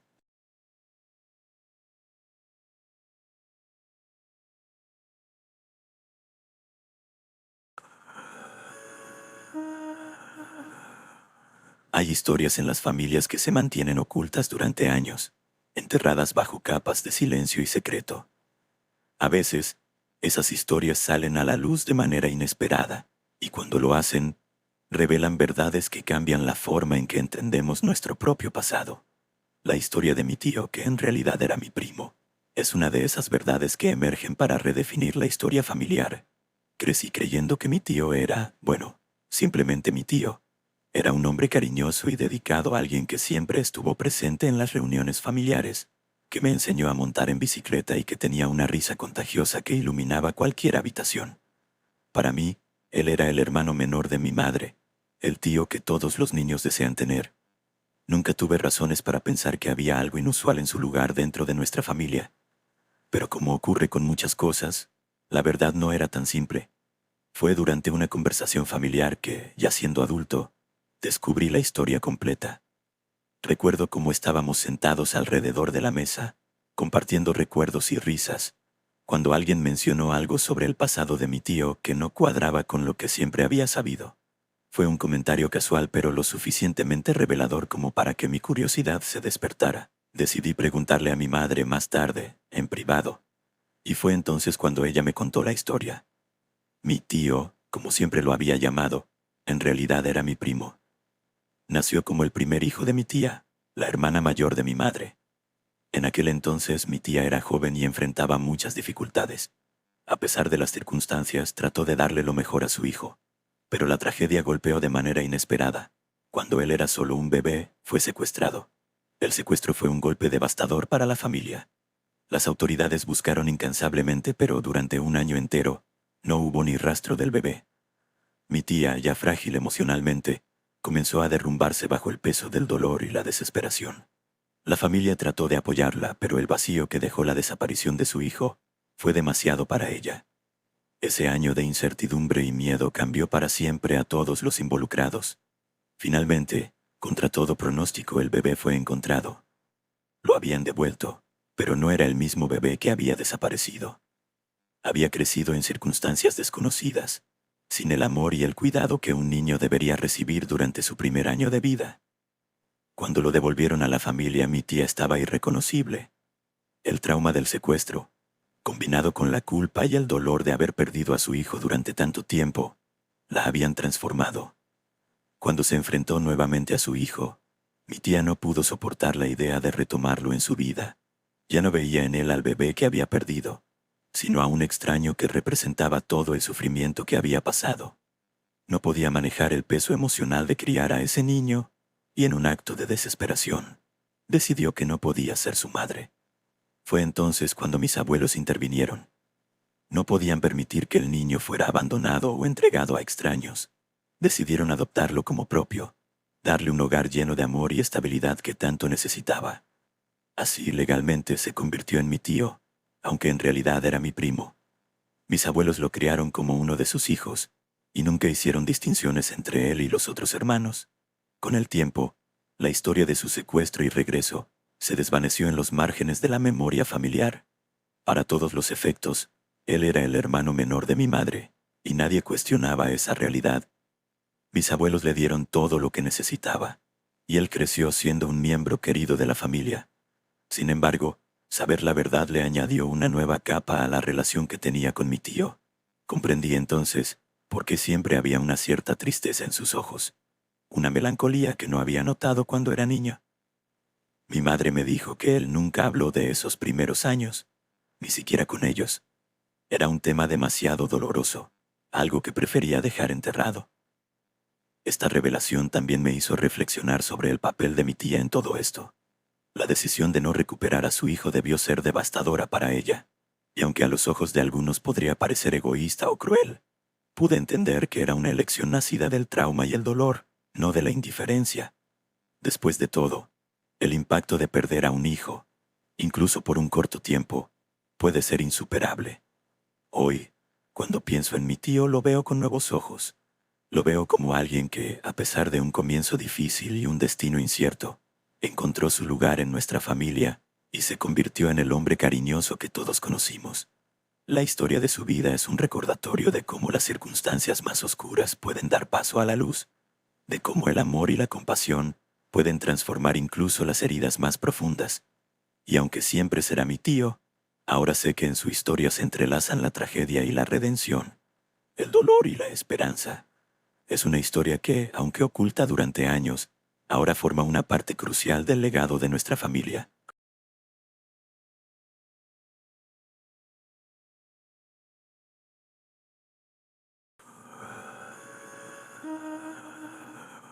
Recuerdo claramente cuando me enteré de la historia que mi familia había tratado de mantener en silencio durante años. La primera vez que oí hablar del esposo de mi tía abuela fue en una reunión familiar, de esas donde las conversaciones se tornan más íntimas y los secretos empiezan a salir a la luz después de varias copas de vino. Mi madre, siempre reservada, estaba hablando en voz baja con uno de mis tíos, y pude escuchar fragmentos de lo que decían. Él la mató, huyó a Nueva York, tus abuelos lo encontraron. La curiosidad me carcomía, así que me acerqué, tratando de no parecer demasiado interesado, pero al mismo tiempo ansioso por saber más. Mi madre me miró y su expresión cambió. Sabía que había escuchado algo, y después de un momento de vacilación, decidió contarme la historia completa, aunque con el tono de advertencia de que no era algo para compartir con cualquiera. Todo comenzó en Puerto Rico, en un pequeño pueblo donde mi tía abuela vivía con su esposo. Para todos parecían ser una pareja común, pero había rumores, esos que se susurran en las esquinas y que, de alguna manera, todos conocen, pero nadie se atreve a mencionar en voz alta. Según me contó mi madre, la primera esposa de ese hombre había muerto en circunstancias misteriosas. La versión oficial era que había sido un accidente, pero muchos en el pueblo sospechaban que había algo más oscuro detrás de su muerte. Mi tía abuela se casó con él poco después, y la familia de ella no estaba del todo contenta con la unión. Había algo en él que nunca les gustó, pero mi tía abuela estaba enamorada, o al menos eso quería creer. La relación era tensa y no pasó mucho tiempo antes de que las cosas comenzaran a empeorar. Las peleas se volvieron más frecuentes, y mi tía abuela empezó a mostrar signos de abuso, aunque nunca lo admitió abiertamente. La familia estaba preocupada, pero en esa época y en ese lugar, las intervenciones familiares eran delicadas y muchas veces mal vistas. Una noche, la situación se volvió insostenible. No se sabe exactamente qué pasó, pero lo que es seguro es que mi tía abuela terminó muerta, y su esposo desapareció. No hubo una investigación exhaustiva, tal vez porque las autoridades locales no querían involucrarse en lo que parecía ser un asunto doméstico, o tal vez porque el miedo a ese hombre era demasiado grande. Lo que sí se supo es que él huyó, dejando atrás todo, con la esperanza de escapar de las consecuencias de sus actos. Huyó a Nueva York, pensando que en una ciudad tan grande podría perderse y empezar de nuevo. lejos de las miradas acusadoras y de las manos vengativas que seguramente lo buscarían, pero subestimó a mi familia. Mi abuelo, un hombre de carácter fuerte y decidido, no estaba dispuesto a dejar que la muerte de su hermana quedara impune. Junto con algunos de mis tíos abuelos, comenzaron a investigar, preguntando aquí y allá, utilizando sus conexiones para rastrear cualquier rastro que ese hombre pudiera haber dejado. El rastro los llevó hasta Nueva York, donde finalmente lo encontraron. No fue fácil, pero cuando se tiene un propósito tan claro como el de ellos, nada es imposible. Lo encontraron viviendo bajo un nombre falso, trabajando en algún empleo mediocre, tratando de pasar desapercibido. No sé exactamente cómo sucedió lo que vino después, porque mi madre no quiso entrar en detalles, pero lo que está claro es que no lo dejaron escapar. Mis tíos abuelos, hombres de pocas palabras y de acciones decisivas, hicieron lo que sentían que debían hacer. No confiaban en que la justicia se hiciera cargo, y en ese momento creyeron que ellos eran los únicos que podían hacer pagar a ese hombre por lo que había hecho. Lo mataron en algún callejón oscuro de Nueva York, y después, con la misma discreción con la que llegaron, se fueron. Volvieron a Puerto Rico como si nada hubiera pasado, llevando consigo el peso de lo que habían hecho, pero también la sensación de haber hecho lo correcto. La historia quedó enterrada durante muchos años, susurrada solo en los círculos más cercanos de la familia, hasta que eventualmente se convirtió en una de esas historias que los jóvenes escuchan con incredulidad, preguntándose si realmente pasó o si es solo una leyenda familiar. Pero yo sé que es real y ahora que lo sé, no puedo dejar de pensar en cómo esas decisiones, esos actos han moldeado la historia de mi familia.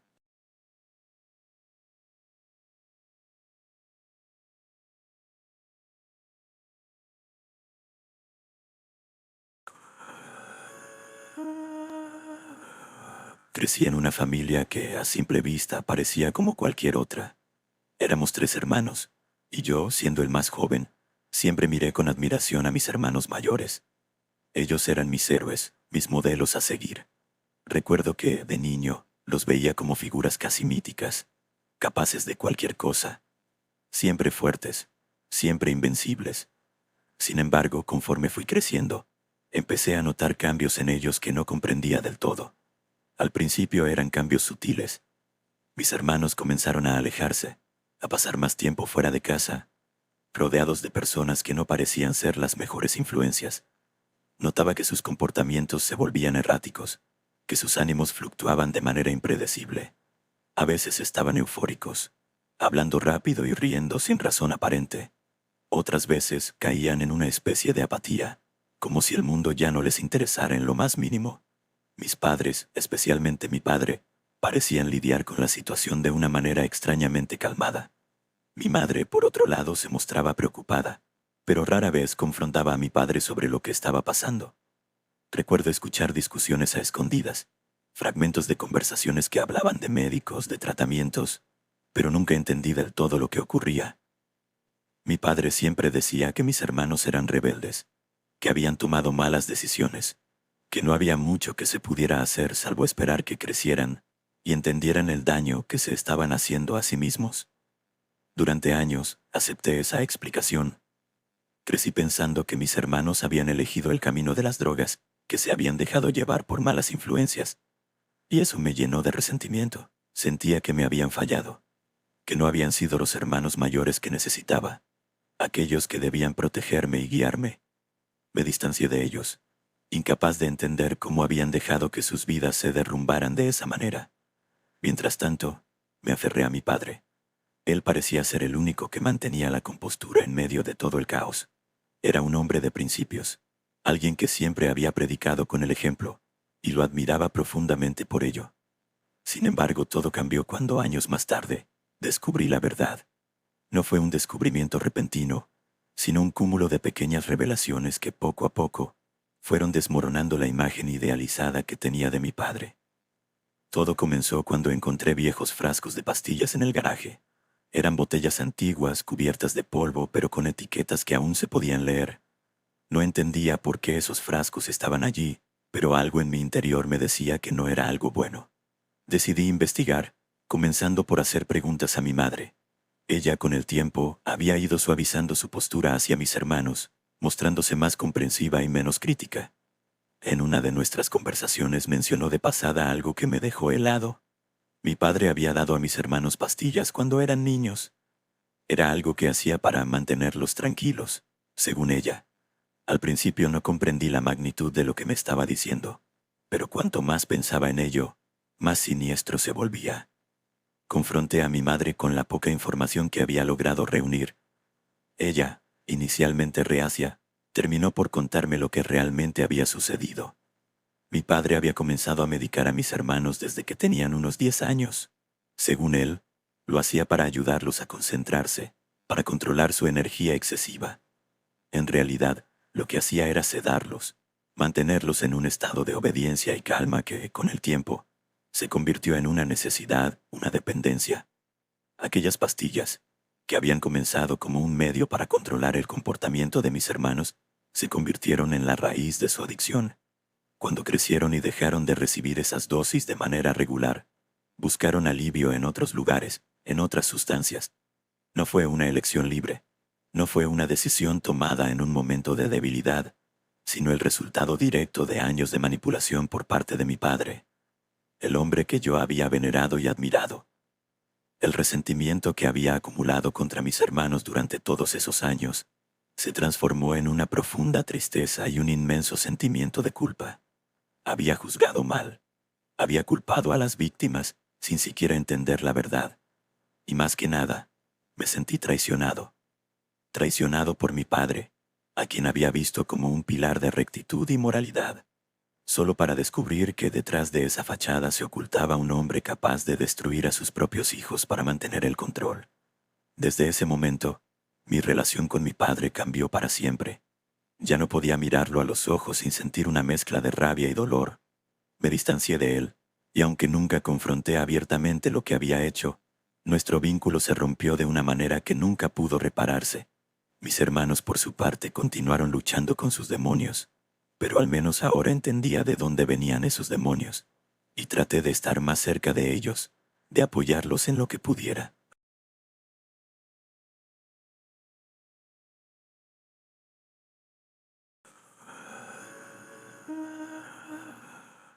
Crecí con una sensación constante de que algo en mi familia no encajaba del todo.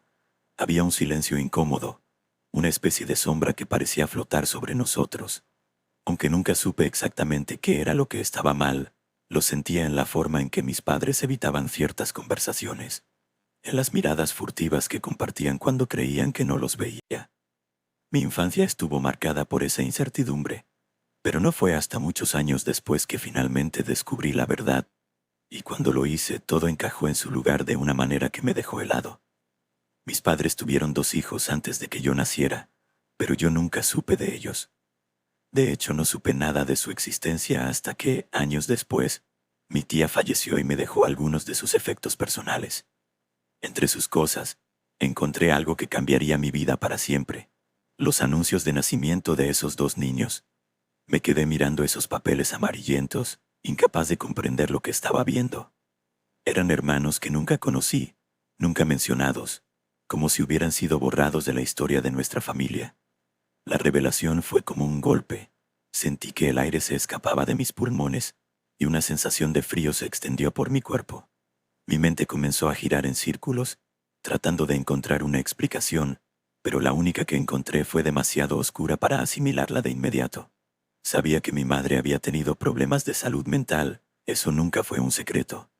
A lo largo de mi infancia, había presenciado sus episodios de rabia, sus cambios de humor impredecibles, sus silencios prolongados que podían durar días, pero nunca imaginé que esos problemas la habían llevado a hacer algo tan terrible. Después de encontrar los anuncios de nacimiento, supe que tenía que enfrentar a mis padres. No podía seguir viviendo con esa incertidumbre, con esas preguntas que me estaban consumiendo.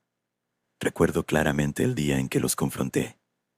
Nos sentamos en la sala de estar, en esa misma sala donde había pasado tantos días de mi infancia jugando, ajeno a los oscuros secretos que se escondían entre esas paredes. Les mostré los papeles, y el silencio que siguió fue ensordecedor. Mis padres se miraron, y en ese momento supe que todo lo que temía era cierto. Cuando les pregunté sobre esos niños, Mi madre simplemente se levantó y salió de la habitación. Mi padre se quedó, pero se negó a decir una sola palabra. Fue como si ese silencio lo dijera todo, como si la verdad estuviera demasiado cargada de horror como para ser pronunciada en voz alta. Esa negativa a hablar solo confirmó mis peores sospechas. Me quedé allí, en esa sala, sintiéndome más solo que nunca, mientras una verdad amarga se asentaba en mi mente. Mis hermanos habían muerto a manos de mi madre. Con el tiempo descubrí más detalles, piezas de un rompecabezas que nunca quise armar. Mi madre había ahogado a mis hermanos en la bañera durante un episodio psicótico. Fue un crimen horrible, impensable, y aunque las autoridades la detuvieron, de alguna manera fue liberada. A pesar de su historial de enfermedad mental, fue considerada apta para regresar a casa. No solo eso, sino que unos años después me tuvo a mí, como si esos actos atroces nunca hubieran sucedido. Crecí en esa casa, ajeno al pasado, pero siempre sintiendo una especie de temor inexplicable hacia mi madre. No es que ella fuera abiertamente cruel conmigo, pero había algo en su presencia, en la manera en que a veces me miraba con una frialdad que me hacía estremecer, que me hizo sentir siempre en peligro. Mi infancia estuvo plagada de miedos que no podía nombrar, de noches en las que me dormía esperando que algo terrible sucediera. Justo antes de que cumpliera 2 años, mis padres tuvieron otra hija, pero nunca la vi, nunca escuché su llanto en la casa, nunca supe qué pasó con ella. Fue como si esa niña nunca hubiera existido. Mi madre no habló de ella, y mi padre tampoco. Fue otro de esos secretos que se enterraron en lo más profundo de nuestra familia, como si ignorarlos pudiera hacer que desaparecieran. A medida que crecí, me distancié cada vez más de mis padres. No era solo el miedo lo que me mantenía alejado, sino una mezcla de resentimiento y desconfianza. Sabía que algo terrible había sucedido, incluso antes de descubrir toda la verdad. Lo sentía en la forma en que mi madre se enfurecía por cosas insignificantes, en la manera en que mi padre parecía más un guardián que un padre. Cuando finalmente tuve la oportunidad, corté todo contacto con ellos, no solo por lo que había descubierto, aunque eso fue una gran parte, sino porque necesitaba alejarme de ese ambiente tóxico, de esa sensación constante de estar caminando sobre una cuerda floja. Fue años después, cuando regresé a mi ciudad natal, que decidí buscar en los archivos del periódico. Había algo que me decía que necesitaba saber más, que necesitaba confirmar lo que ya sospechaba. Un amigo me acompañó, y cuando encontramos el artículo que detallaba lo sucedido, su reacción lo dijo todo. Quedó impactado, horrorizado por lo que había leído. Yo, sin embargo, no sentí sorpresa. Era como si toda mi vida hubiera estado preparándome para ese momento, como si ya supiera lo que iba a encontrar.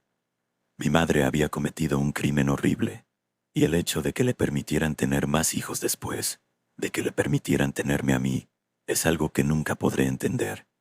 No soy juez, jurado ni verdugo, pero lo que hicieron fue una injusticia, no solo para mis hermanos, sino también para mí. Crecí con traumas que todavía me persiguen, con cicatrices que nunca se desvanecerán por completo. Miro hacia atrás y me doy cuenta de que fue un gran error permitirles intentar criar a otro niño. Me alegra estar aquí, sobrevivir a todo lo que pasó, pero no puedo evitar sentir una profunda tristeza por los que podrían haber sido mis hermanos, por lo que todos podríamos haber sido si las cosas hubieran sido diferentes. La vida me enseñó a ser fuerte, pero también a desconfiar, a cuestionar todo, incluso a las personas que se supone que deben amarnos incondicionalmente. Y aunque ya no tengo contacto con mis padres, la sombra de lo que hicieron siempre estará conmigo, recordándome que el mal puede esconderse incluso en los lugares que creemos más seguros.